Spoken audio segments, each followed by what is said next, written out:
Sir, जब ये यात्रा की बात हुई थी कि 14 जनवरी से यात्रा शुरू होगी, पूरब से पश्चिम जाएगी, लेकिन शुरू मणिपुर से होगी। उस वक्त भी हमने डिस्कस किया था कि अरुणाचल प्रदेश से यात्रा शुरू क्यों नहीं हो रही है। और अब ग्लोबल टाइम्स ने सुना है कि राहुल गांधी का धन्यवाद अदा किया है कि उन्होंने चाइना की संप्रभुता का ख्याल रखा है और अरुणाचल प्रदेश से यात्रा शुरू ना करके मणिपुर से शुरू की है, इसलिए उनका बहुत बहुत धन्यवाद।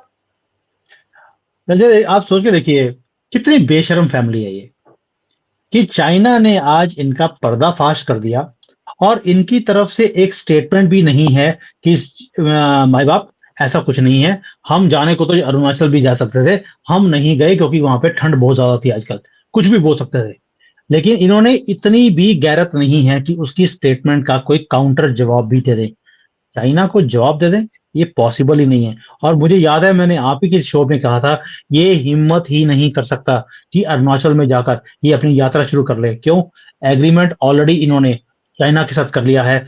आप हमें प्रधानमंत्री बना दीजिए, हम अरुणाचल आपको दे देंगे। आपको लद्दाख चाहिए, हम लद्दाख भी दे देंगे आपको। एक बार प्रधानमंत्री बना दीजिए दोबारा से।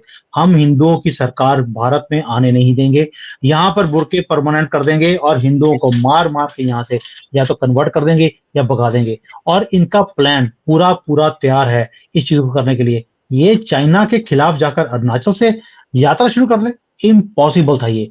और आज तो उसके ऊपर मोहर भी लगा दी हमारे शी जिनपिंग ने कि भाई थैंक यू सो मच, आप हमारी जगह पे नहीं आए और आपने हमारी जो प्रॉपर्टी है अरुणाचल, उसकी लाज रख ली या उसकी इज्जत रख ली है। उसको आपने भारत का पार्ट, इलीगली ऑक्युपाइड है बाय भारत, ये भी वर्ड लिखा गया है, इलीगली ऑक्युपाइड बाय भारत। भाई 1947 से हमारे पास है, तो इलीगल हो गया हमारे पास। चलिए कोई बात नहीं, लेकिन राहुल गांधी का जो डीएनए है, इसकी जो तारे हैं, इसकी जो सारी की सारी जुड़ी हुई हैं या सोरोस के साथ या चाइना के साथ।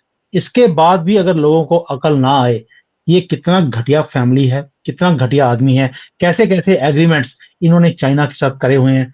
अब तो जाग जाओ हिंदुओं, सनातनी तो जाग गए, वो तो राम में हो गए हैं। और आप हिंदू जो आज भी सेकुलर बने हुए हो, आप तो जागो यार। ये देखो, ये गांधी फैमिली का ये है डीएनए कि चाइना थैंक्स कर रहा है आप हमारे एरिया में नहीं गए।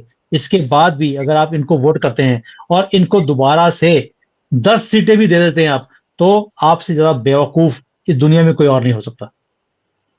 सुमित जी, आपको याद होगा डोकलाम के वक्त भी राहुल गांधी जीजा और बहन के साथ चाइना के एम्बेसडर के घर पर चाय पार्टी कर रहे थे।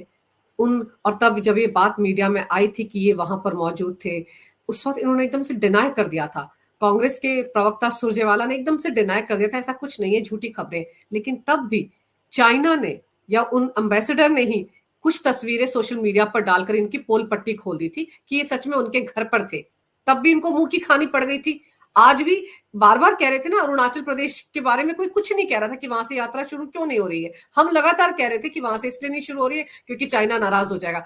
तब भी इन्होंने मौन व्रत रखा, लेकिन आज देखिए चाइना ने पोल पट्टी खोल दी थैंक यू करके। इससे बड़ा और जूता चाइना क्या मारेगा इनको? जूता नहीं है, चाइना अपने आप को एक यहाँ पर भी क्या है कि गुड बुक्स में रखने की इनको आदत है चाइनीज को भी। इनको लगता है कि यार आएगा तो मोदी ही। चाइना ने भी कबूल कर लिया है कि आएगा तो मोदी ही। यहाँ पर तो मैं जलेबी देखी है, जलेबी भी जो है उसकी शेप में लिखा था कि आएगा तो मोदी ही चाइनीज में। तो क्योंकि इनके जो कैरेक्टर्स होते हैं वो भी जलेबी की तरह ही होते हैं। तो आप सोच के देखिए कि चाइना को मालूम है कि अगले 5 साल मोदी के हैं, तो मैं मोदी से पंगा क्यों लूं। तो उन्होंने भी ये स्टेटमेंट दे दिया। क्या आपको लगता है कि इस स्टेटमेंट को देने के बाद चाइना जो ये राहुल गांधी को, कांग्रेस को, ऑपोजिशन वालों को जैसे सपोर्ट कर रहा है पैसे से, अपने ट्वीट से, सोशल मीडिया के थ्रू थ्रू मीडिया, ये जो सारा 5th जनरेशन वॉरफेयर चल रहा है हमारे साथ, ये क्या बंद कर देगा? नहीं, उसकी स्पीड और तेज हो जाएगी, ताकि इतनी आसान विन मोदी जी के लिए नहीं आए। क्योंकि लोगों ने ओपनली बोलना शुरू कर दिया कि शायद 400, 450, 500, मैं तो 500 बोलता हूँ कि हिंदुओं 500 लेके दीजिए, उसके बाद हम कॉन्स्टिट्यूशन ही चेंज कर देंगे। दोबारा से ओरिजिनल कॉन्स्टिट्यूशन पे आने का हमारा जो मुद्दा है, वहां पर हम पहुंच सकते हैं। वो पावर चाहिए, उसके लिए 500 सीटें चाहिए। और क्या चाइना को दिखता नहीं है कि जैसे पूरा भारत आज राम में हो रहा है, नेशनलिज्म बढ़ रही है, यहाँ पर भी ये बातें डिस्कस होती हैं कि भारत के अंदर नेशनलिज्म ये कहां से आ गई, ये हिंदुत्व ये इतना ज्यादा कैसे उभर गया? हमने तो 75 सालों में इनको धिकार के रखा हुआ था कि आप अपने आप को हिंदू बोलने से भी घबराते थे कि भाई कहीं गोली ना चल जाए, कहीं चाकू ना लग जाए, कहीं ये ना हो कि वो लोग बोले यार तुम तो सेकुलर नहीं हो। इस चक्कर में हम बोलते ही नहीं थे। तो ये चाइना में भी डिस्कस होता है सारी चीजें, और चाइना अपनी हरकतें बंद नहीं कर सकता, लेकिन मोदी जी को भी खुश करके रखते हैं। उन्हें मालूम है कि आज पहली बात तो ये मोदी आने वाला है, दूसरा जो मोदी बोलते हैं दुनिया खड़े होकर सुनती है। आज बाइडेन क्या बोल रहा है, शी जिनपिंग क्या बोल रहा है, पुतिन क्या बोल रहा है, nobody bothers, but Modi what he speaks people listen and they want to implement also. भाई मोदी जी ने एक बार बोला है, मेलोनी ने बीआरआई कैंसिल कर दिया। ये है पावर। ये है पावर। और आप ये देखो कि अगर ग्लोबल टाइम्स में ये बातें लिखी जा रही, एक तरह से एक्सपोज किया गया कांग्रेस को, तो इससे शायद चाइना ये भी दिखाने की कोशिश कर रहा है कि मैं तो न्यूट्रल हूं, मैं तो बिल्कुल साफ हूं, मैं तो, मेरे पास छुपाने के लिए कुछ है ही नहीं। लेकिन कांग्रेस के पास छिपाने के लिए बहुत कुछ है, और उसकी पोल पट्टी चाइना ही खोल रहा है।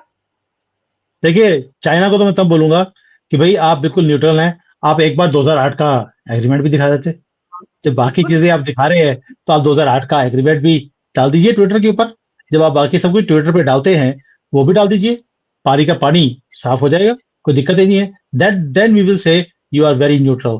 तो अदरवाइज ये जो दोगलापन है जो कांग्रेस वाले दिखाते हैं, और आप भी आज ठीक है, आज चाइना वाले मोदी जी की फेवर की बात नहीं करते, लेकिन चाहे वो दिखा रहे हैं कि मैं कांग्रेस की भी फेवर की बात नहीं करता। उनकी जो एक ट्वीट है इसने पूरा सन्नाटा दिखा दिया है कांग्रेस के खेमे में, कोई भी बोल नहीं रहा।